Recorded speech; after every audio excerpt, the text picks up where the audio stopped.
Hello and welcome to my review of the Saturnine Siege Dreadnought, the Chiron pattern. Kind of reminds me of the Bugatti Chiron, for Legiones Astartes for Warhammer, the Horus Heresy from Games Workshop. Now I'm reviewing this Saturnine Siege Dreadnought from the Saturnine box set that was recently released. You can actually pick it up separately now for £67.50, and that's the same price as the alternative option, the Ophion. It is not the most expensive Dreadnought. Even though it is the largest Dreadnought, it's not the most expensive. The most expensive is still the Legio Custodes Telemon Heavy Dreadnought, because that's £63.50 without any weapons. You're going to have to buy two weapons for the Telemon, and they are £18 each. So yes, that is £36 plus your 63. A Telemon Dreadnought nowadays in 2025 will cost you £99.50. Can you believe it? Essentially £100 for a Dreadnought. But if you want to look at it as like a complete kit, the most expensive Dreadnought model, well, the model that has the word Dreadnought is ironically the Legion Dreadnought drop pod at £81, followed by the Blood Angels Legion Contemptor in Cursor pattern Dreadnought, which is £78. So yeah, that Blood Angels Contemptor with a jump pack and those massive lightning claws is almost £80. So although he's the biggest, he's not the most expensive. There are a few more expensive Dreadnoughts about for many reasons. But as I've said, this Dreadnought is £67.50 and consists of 218 plastic components, and you get a 100mm round base, which is the same size base as the Telemon Dreadnought. Also contains a transfer sheet of 528 plastic components. Compared to the Ophion pattern contains 213 plastic components, so very close. There's only 5 components difference. And the good news is that this kit, you can magnetize the arm weapons pretty easily. Even the shoulders. I don't think I've glued the shoulders on mine. And if you do that, then you can buy the other pattern of Saturnine Dreadnought other weapons if you really want. They're quite nice, but they're much more short range and even more specific. Currently, this Dreadnought does not have any close combat weapons like the Leviathan Dreadnought, so I still wouldn't want to get it too close into close combat. Although those 2 heavy particle shredders, I think they are insane. They're like Flamer templates, AP3. They're pretty much what the Flamestorm cannon should be on a Redeemer still. But yeah, you can buy the Saturnine Dreadnought weapons separately, and both of them you can. The only downside is they cost the same price as a resin weapon for like the Telemon. It's £18, which I think is a lot. I think £12 would be more reasonable, but yeah, £18 for a sprue. And it's important to note that you get the particle shredders with the Ophion sprue. You don't get them with the Chiron. With the Chiron, you get the other 2 sort of chest-mounted weapons. I don't think it means much of a difference. I think if you were playing against me and you said that they're equipped with particle shredders, I wouldn't really mind. But if you're going for like tournament playing things, I don't know if you'd be using one of these Dreadnoughts because they're quite expensive. That might cause an issue. Anyway, I've blabbed on for far too long. The format of this review is as normal. We'll have a look at the Saturnine Dreadnought up close. I'll go through how easy it was to build. We'll look at all the spare parts, of which there are some. I'll go through some size comparisons with a plethora of Dreadnoughts and Walkers and all kinds of things. That may well be a highlight of this review. Let's have a look at the Saturnine Dreadnought first of all. And as I've just been talking about the shoulder, it's just fallen off. So yeah, there is that. But it should normally, I think it's because I've been a bit kind of rough with it. But yeah, the shoulder goes in, and normally it goes in quite tight, but it's nice that you can kind of pose the shoulder a little bit if you wish. I mean, that is a bit of a pose, maybe. Yeah, so you can move these arms in their sockets a little bit, or you can just take them off altogether. You can magnetize the weapons, like in there. There's sufficient space to put some small magnets, and the weapons themselves don't weigh much. So yeah, I would strongly advise you to do that if you're only going to get one. There's no need to get two. You can't pose the legs whatsoever, so he's going to be in a static bracing pose anyway. It's just nice that Games Workshop at least have given you that option of, you know, only having to spend £18 instead of another sort of 60 odd. These are the sort of chest weapons. Again, you can magnetize them very, very easily. You just put a magnet on the inside there, you can pop them in and out. I haven't on mine. I've kind of run out of magnets. The whole kit to build was lovely. So like most Dreadnoughts, I think you start off at the legs, which is what I did, and then just work your way up. I had no issues whatsoever. I think it goes together very, very well, and it is my favourite kit of the whole set. So if you've got a partial interest in the Saturnine stuff or this particular Dreadnought, I can't recommend it enough. It's absolutely lovely, and the standout kit, as I say, the Saturnine Praetor has issues with the cape. The Centurion again has a lot of issues with the back power plant and the cape. The Terminators, the leg poses can be a bit awkward. The quad cannon's all right, but very simple. And the Mark II, well, we've all built Space Marines before. Whereas this bad boy is a nice project. I think he's got like 12 pages of instructions. So a project, much like the Spartan Land Raider. And this is the set's Spartan Land Raider. So this is what we've got. Great addition. Nice that we've got another big Dreadnought. I think it's pretty cool, looks-wise, and works very well with the Terminators. I can see why we needed the Terminators. Did we really need this Dreadnought? I don't know. I'm just putting that question out there. I'm pleased that we've got one though. And the shoulder pads, these armor plates, work well. They're not too overbearing like the Terminators can be. The only downside of this kit is its posability. You can move the whole torso around, you can move the arms around, you can move that head around, and you can move it, you know, you can put the head in once you've done everything, which is, you know, a bonus. It's just the legs. You can't really pose the legs. You can't have them stomping forward and things unless you kind of kit bash it a little bit, cut things off, bend things. I've seen people do it already, but the default is just this pose. I do think it's missing the other two weapons. You don't get anything new with the other version. It's literally just a weapon sprue swap.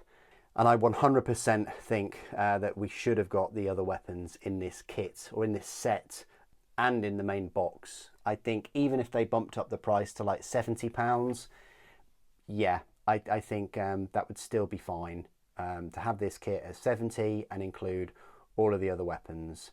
Yes, it would be an extra sort of £6 or so GW would lose out on 12 quid, but let's face it, they're making over 12 quid profit on those sprues anyway. So yeah, big fan of this Saturnine Dreadnought. Let's have a look at those spare parts. So here we are with the spare parts. You've got three front chest pieces that are different. I've gone for the Aquila, you know, Dark Angels type one, but you can have like a Horus one, you can have a standard basic one, or you can have this like Knight one. I think on the box they've gone for this, which is quite standard, quite straightforward. But yeah, it just shows that if you picked up another one, again, you'd have a choice of 4. And I definitely would pick a different one, probably this one, or maybe this one for the second one. And then you've got 2 other, so 3 in total, side chest panels. So you've got this one, which again It's probably a bit, which I'm not sure about this, whether it's more loyalist. It's got some lightning on it. But then again, so has the Horus symbol. Or you've got this this sort of spiky plate, and then the one I've gone for, as you can see, is just a plain one. So that's the customization there. You've got these, which I think go on the bottom of the feet, so the shins, and they've got lightnings and like crowns on. I didn't opt for those. I say you've got one extra head. You've actually kind of got four, because you can have this back part of the head with this front face, very Primaris looking, or the one I've gone for, which is more of like a knight looking one, or for that particular head, you can, instead of the smooth top, you can go for this spiky one. So multiple kind of head options, and then you've got the alternate chest weapons, these sonic blaster type weapons, which, yeah, I'm not sure I like those. At least these ones look like flamers. I think these have got flamer rules too, to be fair. But yeah, so not many parts, but it just shows you that there are options when building this kit. Okay, size comparisons then, probably the moment you've all been waiting for in this review. We'll start off with some size comparisons with models found in the Saturnine box set. So first of all, I do have the Praetor in Saturnine Terminator armor. He is a big boy, but yep, the Dreadnought just takes the cake. The Dreadnought is the biggest, tallest model in the whole set. You know, it's nowhere near the same size as like a Land Raider Spartan, but it is a big one. So that's the Praetor. Then we've got the Centurion right here. Absolutely dwarfs the Centurion. And then the other model I've built, because I haven't got the Mark IIs yet, is the quad accelerator platform, the quad cannon, the Arachne. So yeah, even on its full tilt, it just, yeah, no way close to the Saturnine Dreadnought. Compared to a Saturnine Terminator, which is, you know, a little bit smaller than the Praetor, and I've kind of tried to keep the same pose. You know, this is bring your son to work day, with the plasma firing. That would have been, yeah, like that maybe, and with the heavy incinerator as well. The aesthetics work really, really well. You know, the shoulder pauldrons, the ridges, the weapons themselves are very similar. The legs are a little bit different, and so is this like belly area and the chest piece, but the head functions similarly, and the reverse again shares some similarities. You know, you've got this central pillar, and then you've got the two big exhaust vents, and you've got smaller exhaust vents on the Terminator, and you've got some secondary ones there as well. But of course the legs would be different, because so these are completely mechanical, whereas these are, you know, like a suit of armor. You can expect some Space Marines' legs are encased in that armor. The next size comparison I'd like to make is just with an absolute ton of Dreadnoughts. So we'll start off with the previously sized big Dreadnought, and he's been topped off his perch now, and that is the Telemon Heavy Dreadnought on the same size base. £100 Dreadnought now, if you want to pick one of these up. It is official, the Saturnine Dreadnought is taller, only just by there, and I think the missile, the whole big missile pack, the Spiculus rocket launcher, whatever it's called, that is kind of quite tall compared to the Saturnine, but yeah, look at the big shoulder panels on this thing. Heads are very similar size. I do like this chest armor more. I like the weapons more on the Telemon, and I like all the filigree and the gold and all the metal highlighting and things I've done. It's just, yeah, much more exquisite, isn't it, the Telemon? Yeah, still one of my favourites of all the Dreadnoughts. But yeah, he's been pipped to his post by the Saturnine, only just though. They're very similar in size. Then we have next biggest Dreadnought. I have to make some room, and that is the Primaris Redemptor Dreadnought. Is this the easy to build one? Yeah, I think this is actually the easy to build one. That's why it's blue. Then we have the Leviathan Dreadnought. Always contested, like whether the Leviathan is bigger than a Redemptor, but I actually do think the Redemptor is just a little bit bigger. Plus it's on that bigger base as well. Then I would say we have the Dreadnought. So that's there where it stands, next to one of those. Then we've got the Contemptor. And then we've got, my name is Boxy, the smallest Dreadnought, the old Space Marine square Dreadnought, which is charming, very, very, very charming. So yeah, so we've gone from this to this. This is where we're at now. Yeah, and these Dreadnoughts used to be a big sort of thing back in the day. Compared to other Horus Heresy minis, I've got 3 plastic tanks for you. I've got the Rhino, so yeah, they're a bit bigger than the Rhino. Then I've got the Saturnine, which is starting to give it a run for its money, but still taller, still quite chunky next to those tanks. And then I've got the star of the show from the last box set from 3 years ago, and that is the Land Raider Spartan. Yeah, you can see why this was like my favourite kit in that box set. They're both absolute projects. Both units are fantastic. They're expensive. They do different things. I mean, this Land Raider Spartan has got 10 las cannons on it, you know, and a multi-melter and a hunter killer, and it can transport 26 Space Marines, you know, and Terminators galore. The Saturnine Dreadnought has 2 big guns and is slow. Yeah, it was hard to top the Land Raider Spartan though. They definitely peaked, and I'm so pleased that they brought it out in that set. Now, of course, the unit that we're all feverishly waiting for is a Fellblade, and of course the Fellblade features in the Saturnine trailer, and here's one I made earlier. It's the resin one and it's not finished painted, so please forgive. But yeah, that gives you an idea of how big the Fellblade will be when it's released. Not quite as tall as the Spartan, but definitely just wider and longer. It's an absolute mammoth tank, isn't it? And these cannons, 100-inch range, so they'll be able to pop those pesky heavy support squads, and anything within 100-inch range, because they're strength 12.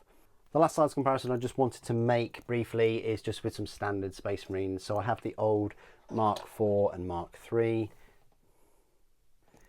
and I have the new Mark VI and Mark III right there. So yeah, if you're playing games, that's where it's going to stand, next to your normal sort of Space Marines. And then the final comparison is, of course, with just some 40k miniatures, which is a standard Firstborn Space Marine, Slime Arbo, and a Primaris. And as you can see there, Primaris barely goes up to the thigh. And Primaris are what, 8 feet tall? So yeah, this is a good 20-something foot tall walker. The problem with a big miniature like this is what to choose for size comparisons. And of course, as a little bonus, as a little extra, I'll give you a couple comparisons with some Primarchs. I have the two good boys. I have Horus Lupercal, and I have Magnus Did Nothing Wrong, and he is taller than both of those. And for another little comparison, next to an Imperial Knight and a Moirax or Armiger, that's where he stands. He's taller than an Armiger size Knight, but he goes up to probably like the chest piece of an Imperial Knight.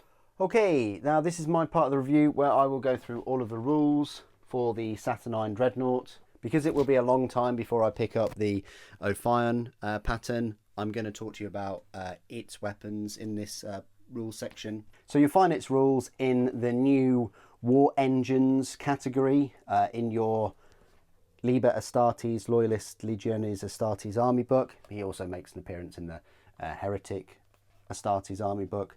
He's the last option after the Contemptor, the Doredio and the Leviathan, and he is the most expensive points. I hope you're sitting down because he will cost you 300, yeah, you heard that right, or so far, 340 points. To give you some perspective as to just how expensive he is, he's over half the points cost of the Mastodon Super Heavy Transport. He is half the cost of a Thunderhawk gunship.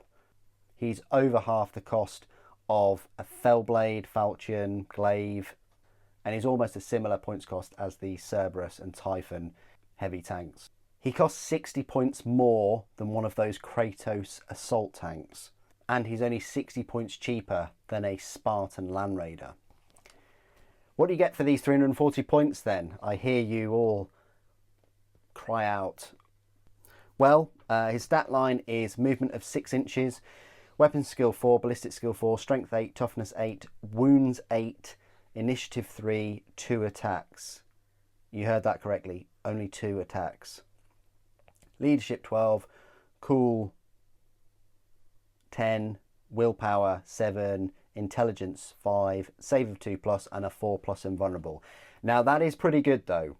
He's the only Dreadnought that has a 4+ invulnerable. I'm pretty sure a Leviathan Dreadnought used to have a 4+ invulnerable.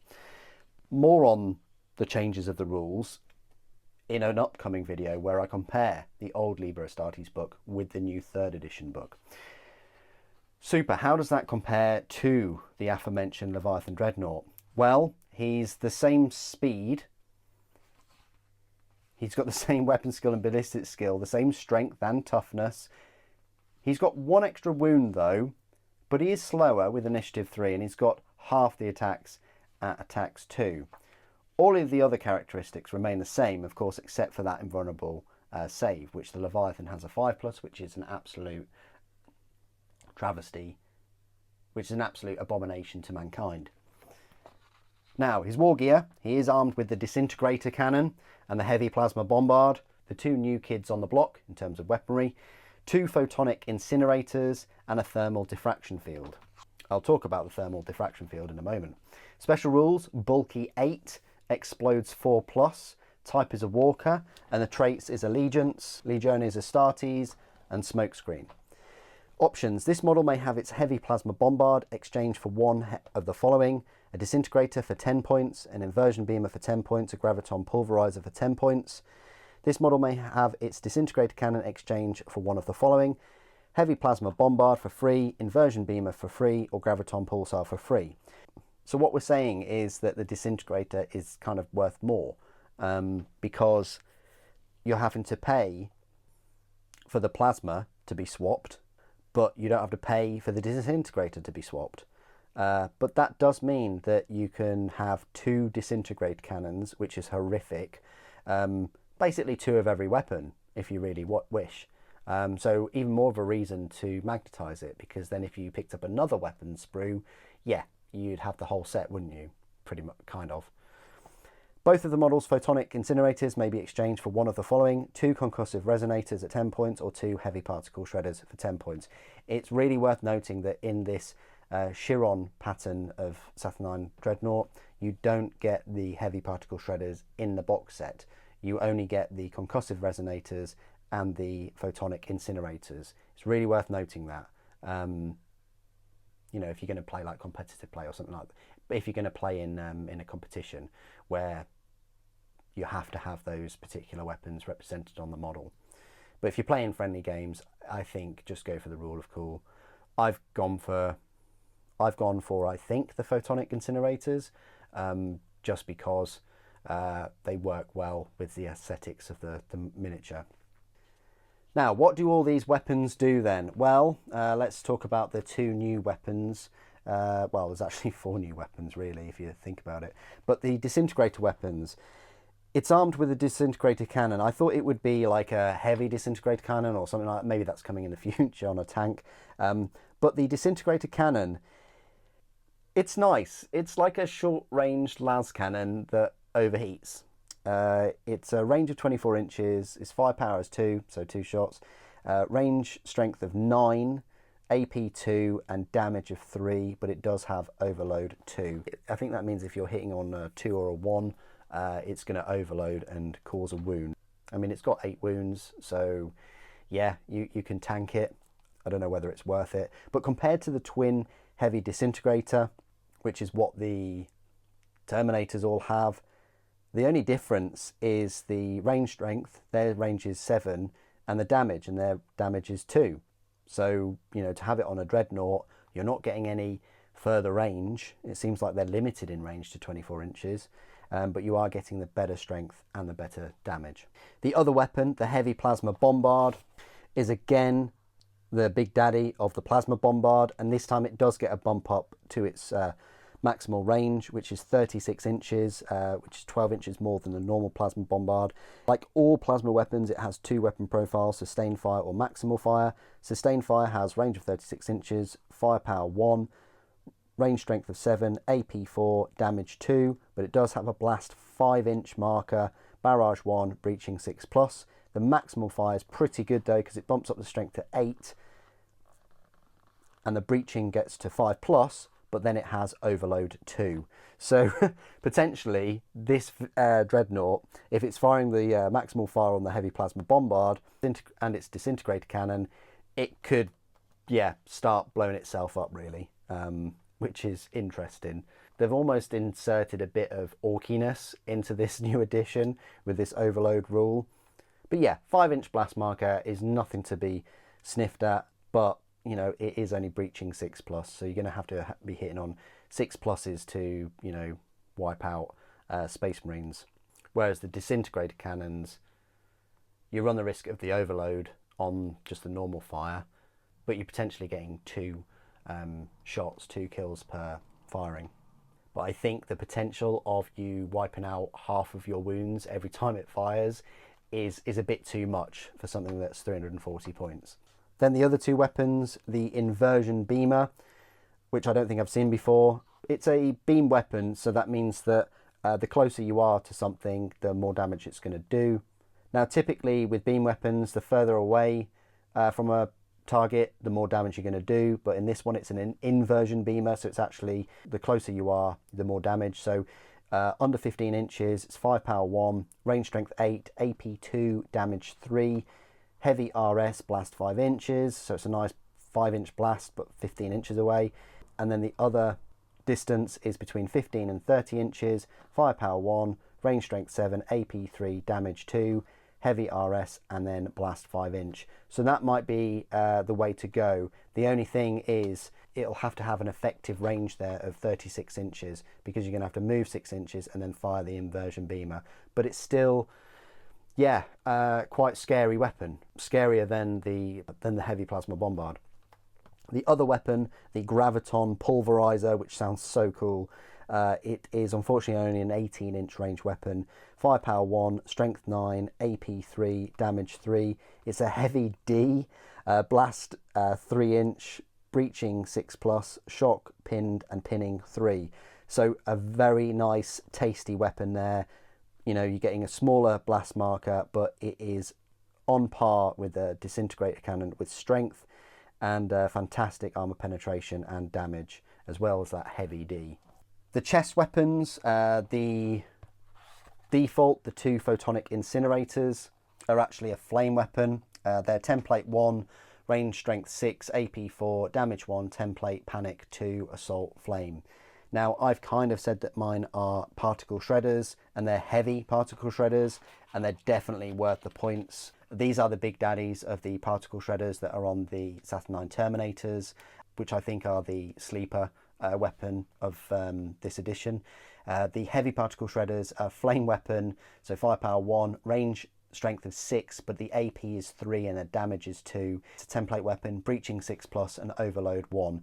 So yeah, unfortunately these particle shredder flamer weapons can knock wounds off as well, and this thing is equipped with 2 of them. The final chest weapons are the concussive resonators, which are the only sonic weapons that Space Marines have, apparently. I thought that they would have many, especially Emperor's Children. But yeah, these concussive resonators are template firepower 2, so they're getting 2 templates each. So pretty good for Horde. Range strength is 6, AP 5, damage 1, template, overload 1 and stun 2, traits, assault and sonic. So again, this concussive resonator can overload and blow up your Dreadnought too. The final thing I just wanted to talk about is the thermal diffraction field, because it's worth talking about that war gear. So the thermal diffraction field reduces the damage of wounds inflicted by weapons with specific traits. So it reduces the strength of all hits inflicted on it by weapons with the las, plasma, melter and flame trait by -1. In addition, when the misfire groups are generated by a model with a thermal diffraction field as a result of the overload X special rule, any instance of the breaching X special rule on those hits will only take effect on a wound test result of 6+, regardless of the value of X. So that gives it a bit more protection, you know, from las, plasma, melter, flames. You saw on the trailer that the Centurion was trying to melt the Saturnine Dreadnought with his combi melter, but you know, the thermal diffraction field would have kicked in and would have reduced that damage. So instead of it trying to hit him on a strength of 8, it would be hitting him on a strength 7. That would have been really hard to wound him, especially with his toughness of 8. It would have been trying to wound him on a 5+. And that's everything I wanted to say about the Saturnine Dreadnought. I've spoken at length about it. I think it's awesome. Something new as well. Don't get me wrong, I really enjoyed the Land Raider Spartan in the first set, but we kind of had that tank before. It was just a new plastic iteration. This is something new, and I very much like it. I'm not a big fan of having all of the weapons on it overloading. I think that's very kind of sacrificial and a waste of all this amazing technology that you're equipping these. I mean, desperate times called for desperate measures, I guess, but surely in the age of Imperium and the technology, they could have, you know, done something to make sure that these weapons weren't killing their users, really. That's kind of more of a Mechanicum thing to do. But I guess on a weapons platform, like an almost dead Space Marine in that sarcophagus, it makes more sense to have those kind of weapons on it, because the Dreadnought would be destroyed, but they could probably retrieve the Space Marine, maybe. I think it's a great kit, a great addition to the Horus Heresy, and a really good choice to have it in this box set. It's pretty much the poster child on the front of the box. I've got a feeling that there's one miniature that's on its way soon that will topple this Horus Heresy 3.0 first place miniature, and that will be the Fellblade. What do you guys think of the Saturnine Dreadnought? Please do put your thoughts and opinions down in the comments below. It'd be great to hear from you. And take this opportunity to also put down in the comments your favourite Dreadnought out of all of them. Thank you for watching. The Emperor protects.